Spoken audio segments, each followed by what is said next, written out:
she had just played Ben There, Dan That. And she said, basically, we want to make games about either sex or politics. And I was like, oh man, I can't make a game about politics. So I had to make a sex ed game. What's up, everyone? Welcome back to Moonlight Game Devs, the podcast for game developers share the story behind their games and the lessons learned with their fellow developers. Today to chat with Dan Marshall of Size 5 Games on the life of being an indie developer, the different lessons learned, and of winning a BAFTA for an educational game that he made. What's up, Dan? Welcome to the show. Hi, thank you very much for having me. You're the founder of Size 5 Games. Can you give us like a little bit of a background about yourself and maybe how you got into game development as well? Yeah, I used to work in TV and making video games was my hobby. This was back in like 2004, 2005, and I was sort of sitting every evening and weekend making video games outside of my day job. And I sort of got really lucky. All these sort of stars aligned, basically, and I got really lucky in that. Well, I say lucky. I was made redundant from a job I was working on, which gave me sort of just as I was about to quit because I had a contract to make a game for Channel 4 called Privates set up, and sort of all this sort of stuff sort of came together, and I was basically fortunately in a position to basically, I was finishing up work on a game. I had the Privates contract ready to go, and I had a load of money because I'd been made redundant. I'll say a load of money, but enough money to keep me alive. To bridge the gap. Mm-hmm. So I sort of very quickly set up a company without really knowing what I was doing and how to do it. And it sort of went from there, really. And so I one of those awful people who basically turned my hobby into my full-time job. And I've been doing that. So that was 2009. So what is that? Like 11 years as my full-time gig. And I've made a load of stuff. I've made sort of point and click adventure games, and I've made sort of multiplayer one-on-one deathmatch thing, and I've made a roguelike, and the latest thing is a sort of what is it? It's like a point and click game and a platformer at once. Yeah, that's how I would describe it as well.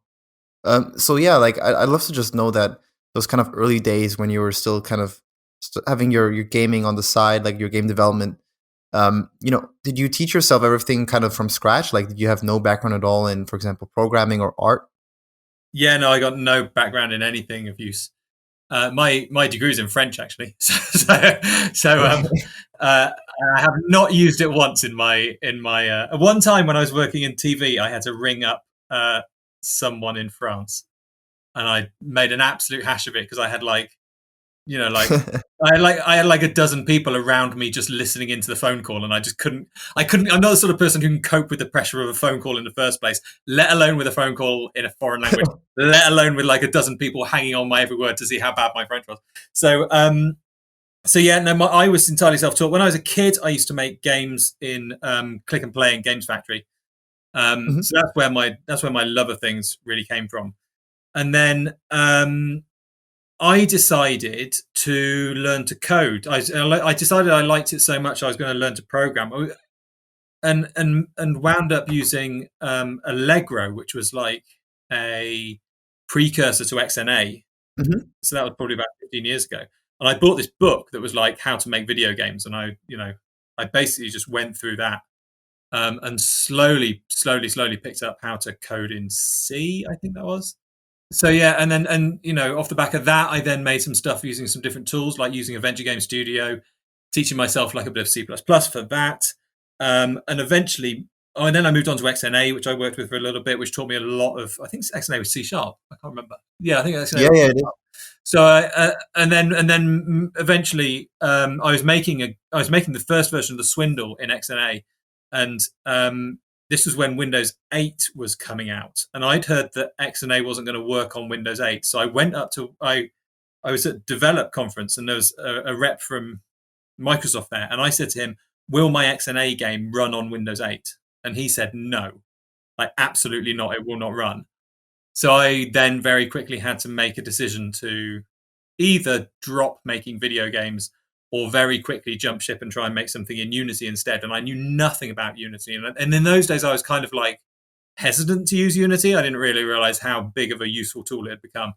And I wound up jumping ship onto Unity, and I've been using that ever since.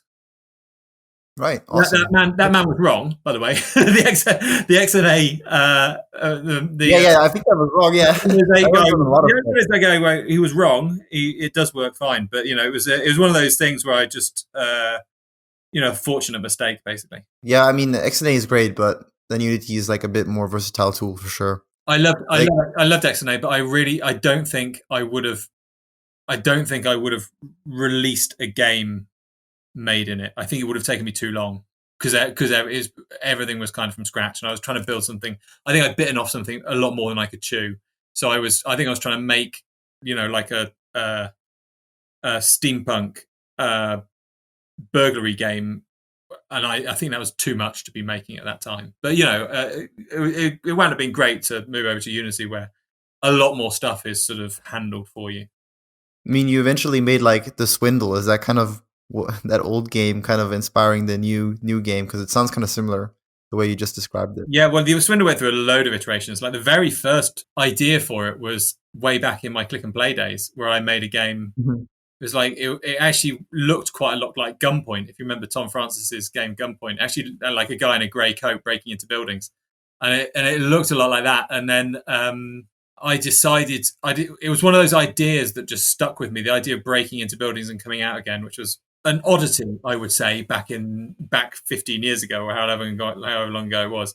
That core idea like really stuck with me. So it was one of those things I kept on coming back to and iterating over. And then so there was the XNA version, and then I did a version in Unity which wasn't quite working, didn't quite hang together the way I wanted to. And then I did another version that was, because it wasn't procedurally generated in those days, it was hand built levels. And I played Spelunky, I think, and I realized that what the Swindle needed was randomly generated levels. And I had a prototype up and running in a week that played instantly, even though it was just like moving little square blocks around. I was like, this works so much better. I'll make this. So, it had been through the ringer quite a lot. Yeah, interesting. Thanks for sharing the inspirations there from Spelunky as well. It kind of is visible as well when you look at the game and kind of read the description. I kind of want to talk about like a lot of people, they're maybe doing game development next to their job. Maybe their ambitions are, just keeping it as a hobby or kind of like making the business into it, like whatever the aspirations are. I'd just kind of be curious to know, like, how long did it take you to make that jump, basically landing that contract with Channel 4, you said?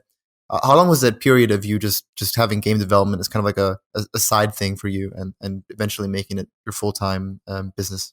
Well, I started to learn proper code in like 2004. So if you count all of that process, it was about 5 years.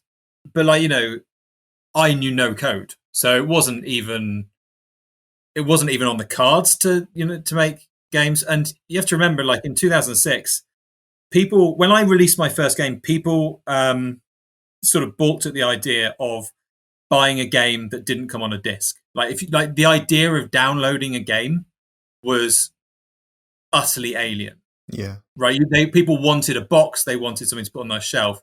The idea of just having digital bits was just unheard of. So there was this massive barrier to entry to convince anyone to download a game. It was like an uphill struggle. This is like pre-Steam days. So, and even when Steam came in, they had they had a problem like getting people to pay attention to it. So it was 5 years, but like there was a lot. It's not like 5 years now, right? Where I didn't have any tools. I didn't have a distribution, mentality of people wanting to buy the thing in that format. It was a lot harder in those days.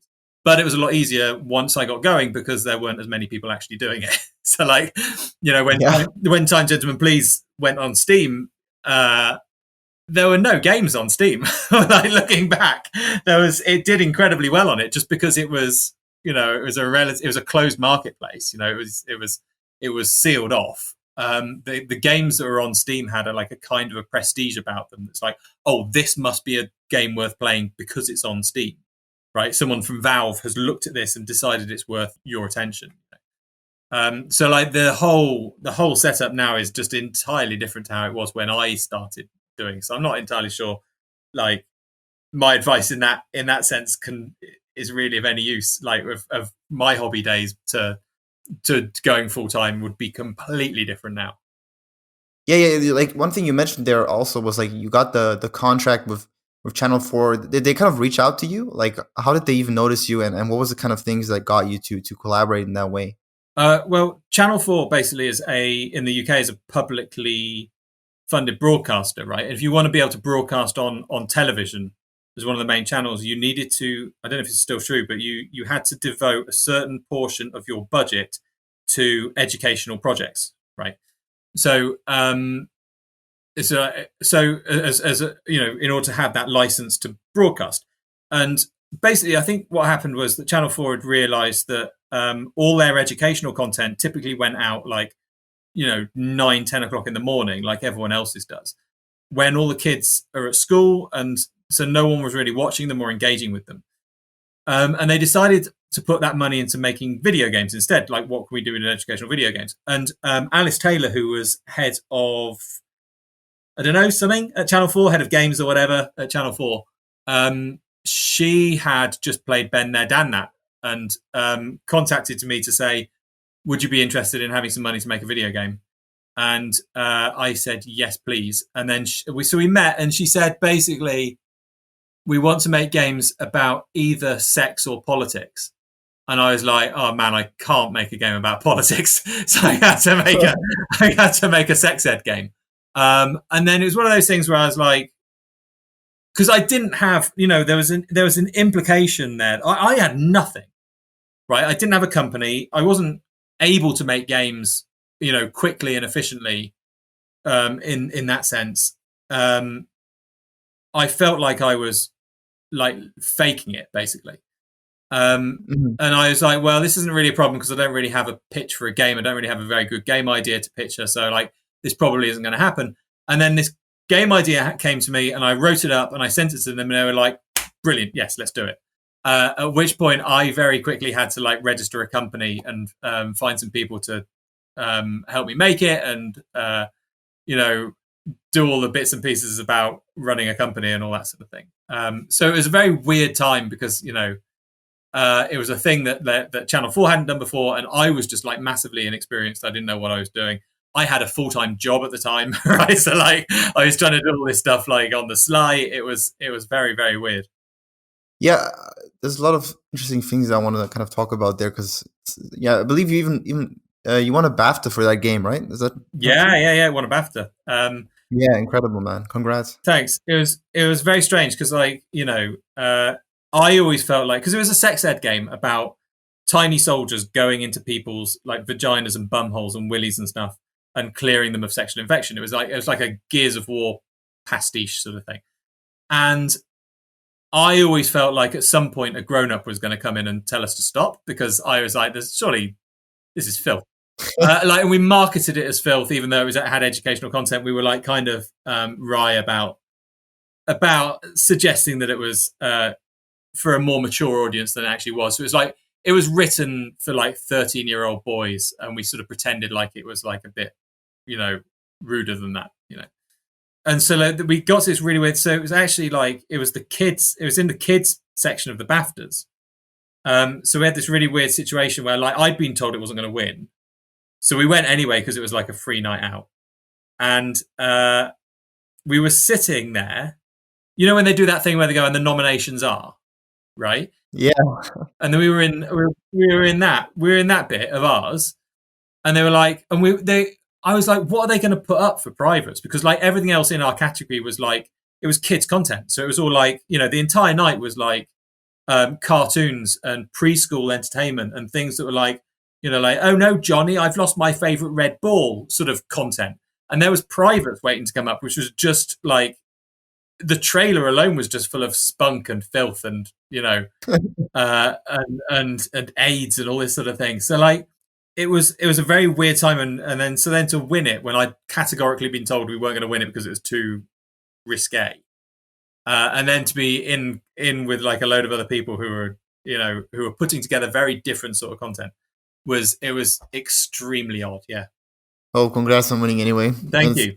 seeing the gameplay, it really has that like British humor, which I think is really cool. So it definitely stands out. Yeah. But yeah, one thing I noticed is the game has like uh cartoonish stylized 3D graphics. So you already mentioned that you got you hired some people. You were kind of learning all of that stuff as you were going.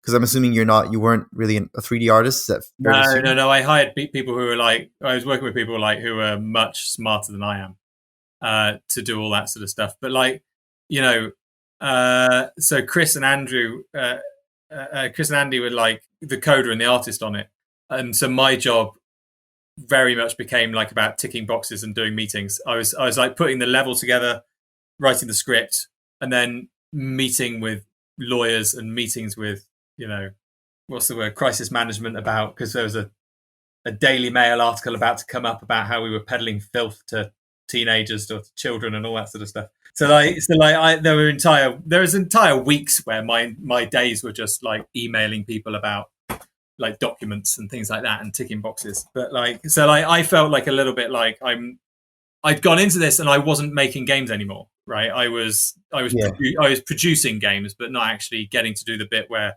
I was pressing the button and seeing things come to life on the screen, which was what I desperately wanted to do while I was making games as a hobby. I desperately wanted that to be my full-time job. So as a result of that, I sort of scaled back a bit and like went, okay, what do I want to do from here? Like financially, I didn't have any cash to make anything.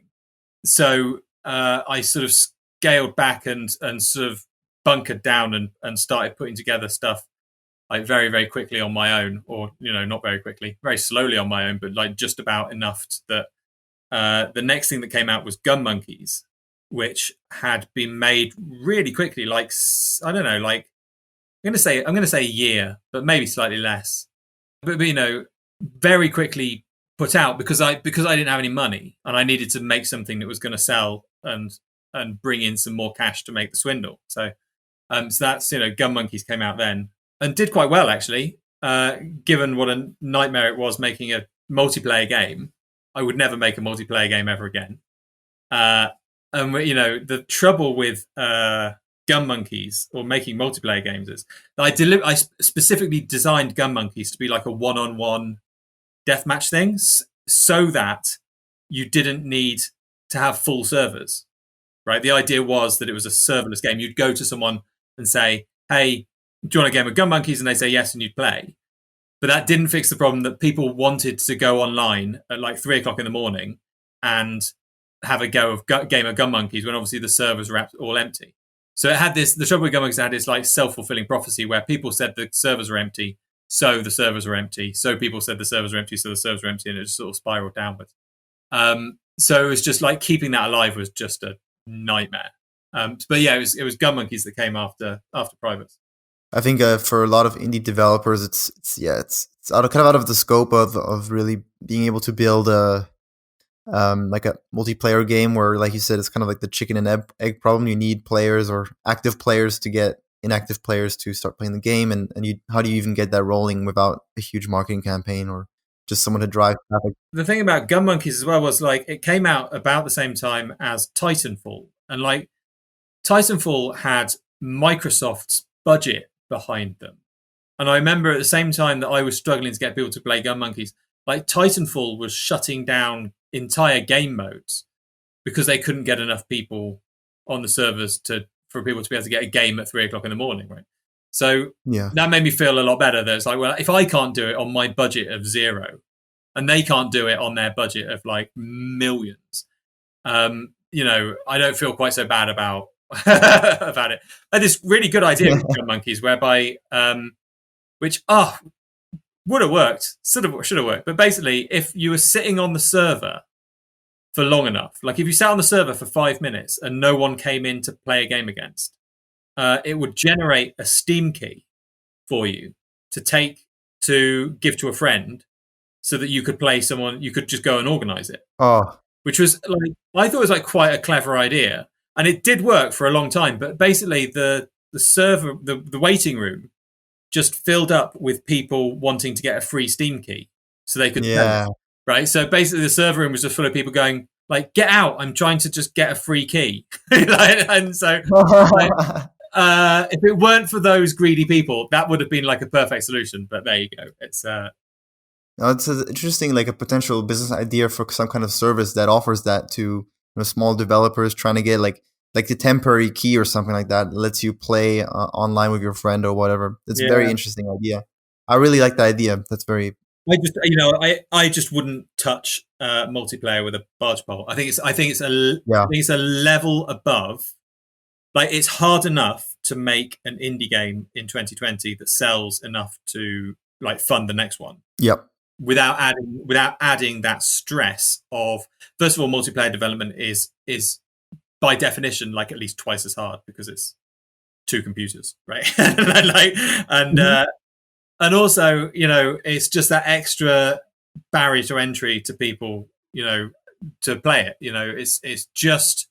It's a step too far. I would, there are people who will come in and say, well, look at these 3 games that are multiplayer games and have done really, really well. Like, look at Among Us, as if that's in any way indicative of, like, yeah, I know what you mean. Yeah, now name like 3,000 games that have done really, really well, and and like a lot of indie games, if you take for example a game like you mentioned Titanfall earlier or something like that kind of game has it has leveling up, it has all these systems that kind of you benefit from the additional like player retention, players coming back on over and over in your game to play with your friends. Like it comes from multiplayer, but like an indie game, it doesn't really benefit. You don't get any like longer value from that. So it just doesn't make sense to go through all the effort. Yeah. You could do like the .io game approach where you have some like fake multiplayer, but anything else I think would be a bit much. Yeah, I agree. It's just, a boring practicality of running a business that you've got to like minimize the risk. And I think for an indie developer, that risk is too high for multiplayer. Yeah, that's true. As like an additional thing, if you make a game that does well and people want multiplayer on it and you've got a base and you can see that you've already sold, if you sold like 100,000 units and all those people are clamoring for a multiplayer mode on your game, that's a different issue, right? I would say that's potentially something worth looking into, but building a multiplayer game from scratch, I wouldn't ever. Yeah, I think it only makes sense if you have a an investment or a bigger budget, something along those lines. But yeah, like one thing I found interesting was that I'm assuming that Channel 4 kind of finance your game privates, but after that you said you kind of scaled down the company and kind of reduced it. Can you tell us about like that process, like the things you learned about being in kind of a CEO role, maybe what you didn't really like, where you were kind of delegating all the work, and then how you kind of went about scaling down to make your next game, and how that kind of impacted the production? I know that's a lot of questions, but yeah, no, it's fine. I would say scale back, but like the reality of it is I just went back to making games like I used to, like as a hobby. The reality of it is you just, privates basically brought in enough money to fund the development of privates. There wasn't anything left over as a result of that. But while I was making it, Time Gentlemen Please was on Steam and selling well. So that brought in enough money for me to look at and go, okay, I've got like 2 years salary. And, we talked before about like art and stuff. I'm not an artist, but I can put things together to look pretty. And I can do like I can animate and I can cobble stuff together all right. And it doesn't look amazing, but it looks good enough. Certainly looks good enough for 2015, 2014 sort of era. I think now in order to sell a game on a screenshot, you've got to have a professional artist. That's a whole other story. But so in terms of changing the company, it honestly it just went from working with a couple of other guys over the internet day in day out to sitting in my flat spare bedroom typing away at a computer and going back to doing everything myself and coding and sticking art assets in and designing things and sitting in pubs and having a chat about design and all that kind of thing that you say CEO, but I've never considered myself a CEO of anything. I'm just a guy who is Yeah. lucky enough to sit and type at a computer all day instead of having to go into an office.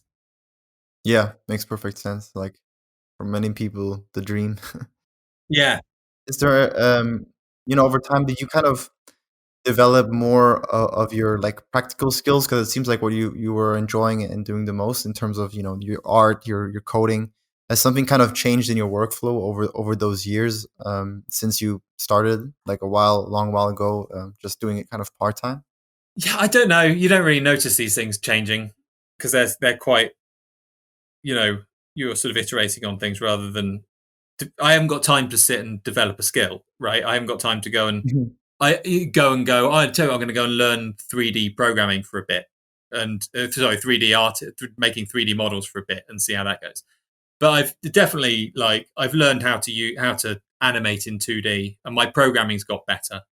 But the reason I keep on making games in 2D, I'd love to make a 3D game, but it's a skill set that I would have to have the time to basically go. Okay, I need 6 months to work out how to put all this together properly.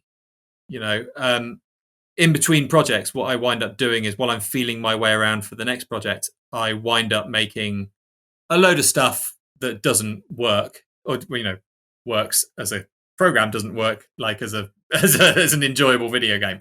But I've got no end of sort of aborted prototypes on my desktop, on my computer that these are just stuff where I've taught myself things.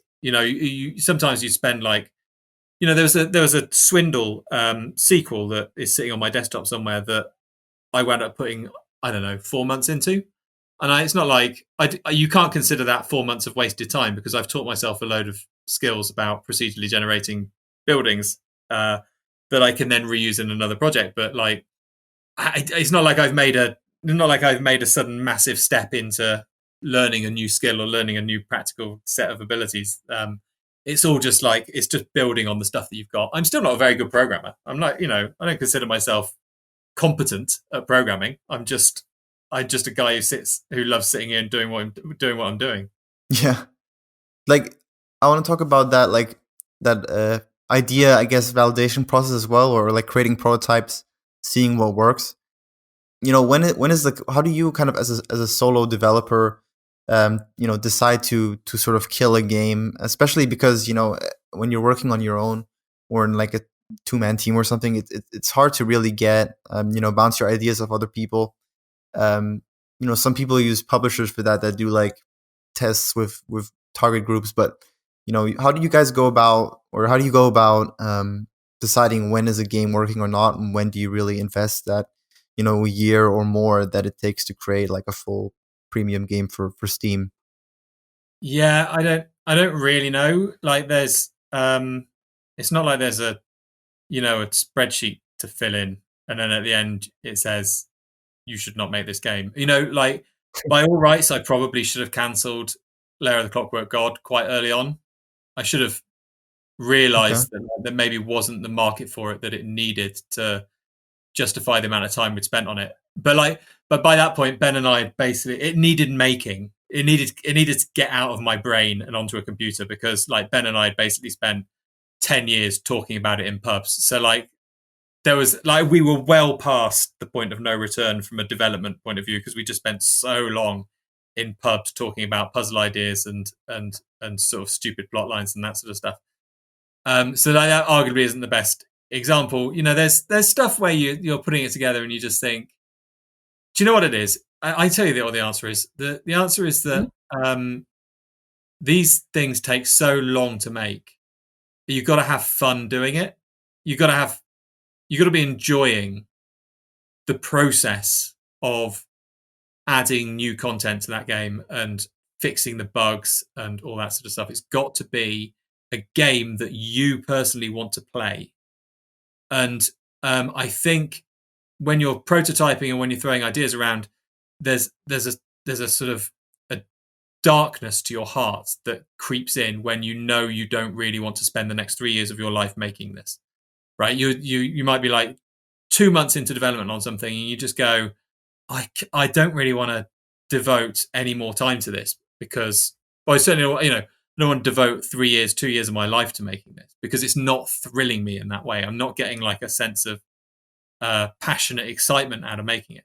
And so I think that's where my prototypes meet their full stop, is when I hit that point where I go, this isn't something I want to give up 3 years of my life for.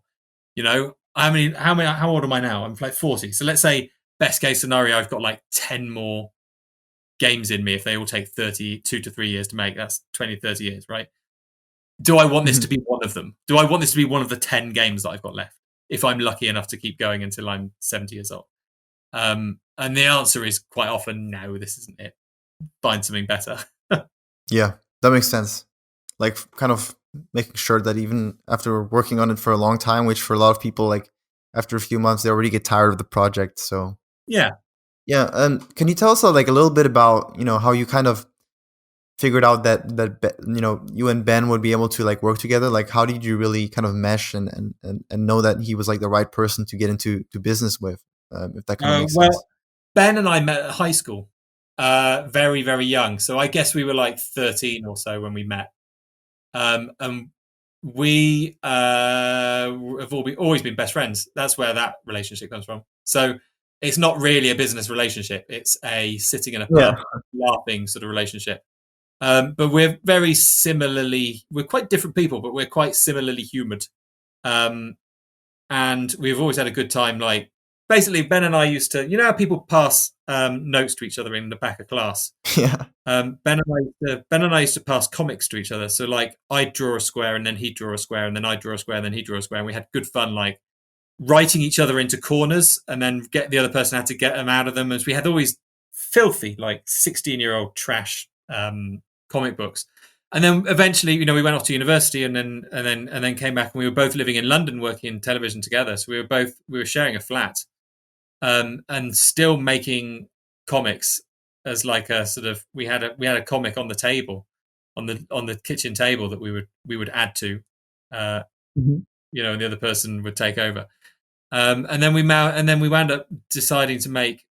So I started learning to code, and I made Gibbage, which was like the precursor to Gun Monkeys. And after we made that, the two of us decided to make a game starring ourselves from the comics that we'd been making all these years, like a little daft knockabout thing. And that was Ben There, Dan That. And Ben There, Dan That wound up actually doing pretty well and getting like, I remember, Ben There, Dan That did well enough to justify making a sequel. And then selling that, and from there on, the company grew and grew and grew. So, but Ben and I we're friends first and foremost, but we write together very well. We design games together very well because we do it in a pub with a pad and a lot of laughter. I think our design processes have always come from what's funny first. We try and make things good, but the first nugget is like what's funny, and how do we build on that, which helps if you're doing it in a pub. So our Ben and mine and Ben's relationship is very much one of friendship first, and then writing designery sort of stuff second. I want to talk a little bit about kind of sustainability of indie game business, like especially nowadays where competition is growing and growing. On Steam, for example, especially, but also on the app stores. Mm-hmm. How are you guys kind of approaching the task of building a game, but also making sure that you're able to reach enough people, like being able to stand out on the store, and basically just making sure that you can sustain yourself and buy through through the sales of your game and kind of the marketing side of the process there. Yeah, my first rule has always been like, it's hard to say, but like I see so many indie developers like setting themselves up with an office, and I just my personal approach has always been just to like basically reduce all my costs. I have no overheads, right? I'm talking to you now from my attic office, right, which I'm lucky enough to have a whole room dedicated just to my making video games. And I think like part one of it is just keeping costs at an absolute minimum, right? Which is it's just something I feel like a lot of developers don't do, because they see, like, going to PAX, for example.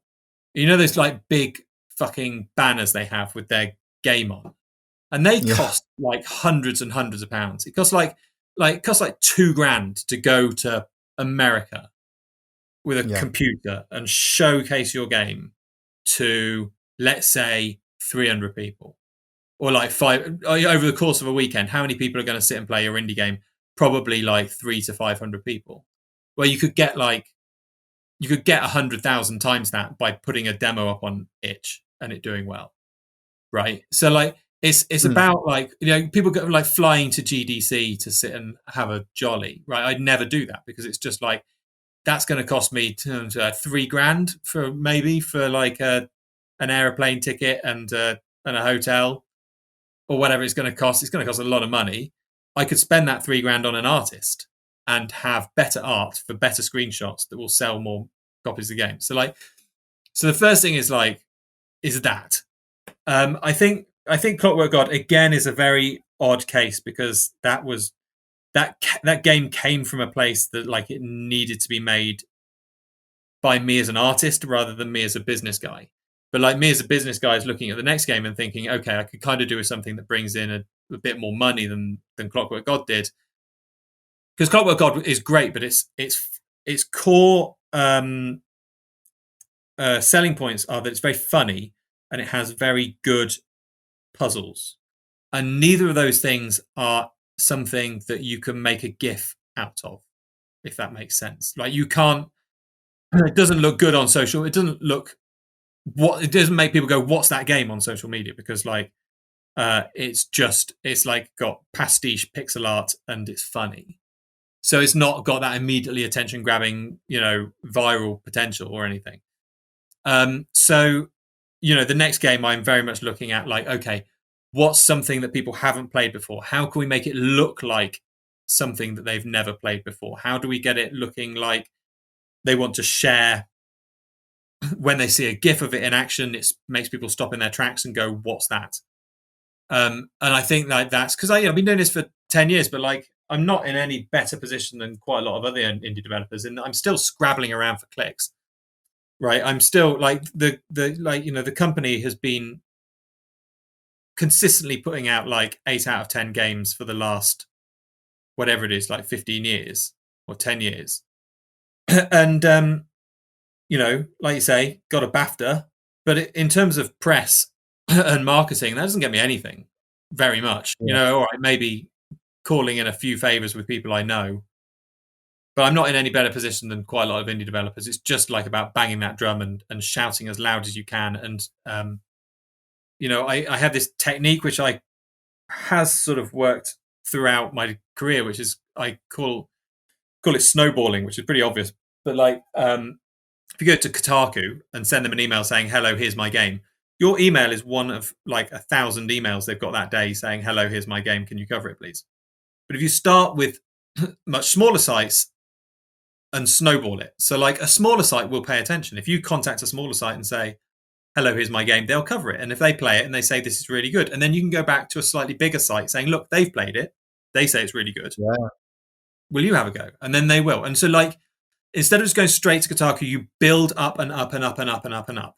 So that like Kotaku, theoretically, or whoever, I'm not picking on Kotaku, it's a bit unfair, but like Kotaku or whoever turn around and go, because they read Rock Paper Shotgun, and Rock Paper Shotgun reads Eurogamer, and Eurogamer reads, they all, are vaguely aware of things. But like, getting up to that point where those websites are talking about stuff of their own volition is a hard job that requires a lot of emailing. So I'm going to be in exactly the same position when the next game comes out. I'm going to be in exactly the same position, doing the same thing. Well, thank you for sharing that tip of kind of getting social proof from smaller websites, and like you said, just snowballing it up to the bigger websites. This seems like a great idea, especially if you're like indie developers always on a budget, but sending an email is free. It's just a lot of work, I guess. So yeah, just I know that we're about to run out of time here, but is there any like final wrap up advice, like one of the biggest lessons learned or pieces of advice you would give to like other entrepreneurs, like gaming entrepreneurs or aspiring ones? my only advice, which is the same advice I've been giving for like the last 10 years, is if you want to become an indie developer, like I would always recommend you have a full-time job at first, and you make your first game with a roof over your head, right? So like it's very tempting to get out a loan and set yourself up and rush forwards, but like I would honestly recommend have a job that pays your rent, evenings and weekends, and any time you can find to do it, make video games in your spare time. And then when that game is up and selling, then you can make a decision. It's like, think of it like a monkey swinging from tree to tree. You can't let go of one branch until you've got a firm grip on the next one. And I think that's always been my advice to anyone like thinking about making indie games, and I think that will continue to be so. And while you're there, keep your costs down, keep your overheads zero. Don't spend money unnecessarily. Just buckle down and get on with it, and make a game, and then see where that goes. Like if that happens to take off, brilliant. If it doesn't, you're not in a massive load of financial trouble, which I think is something that that was true when I was making games in like 2009, and it's true now. It's more true now, if anything, because it's so much. The chances that your game will come out and 0 people will pay attention to it is just too high. Yeah, great advice there. Thanks for sharing it. Is there any place you want people to check out to find out more about you and your game? You can always follow me on Dan That on Twitter is the best place, or Leo the Clockwork God is out now on Steam and Switch and PlayStation and Xbox. Awesome. Thanks so much for coming on the show and sharing all that information. A pleasure. Thank you very much for having me. Thanks for listening to this show. I hope you enjoyed it. If you did, please consider leaving a review and subscribing on whatever platform you're listening to. For more game development content, head down to moonlightgamedevs.com. I hope you have a great week and join me for the next episode.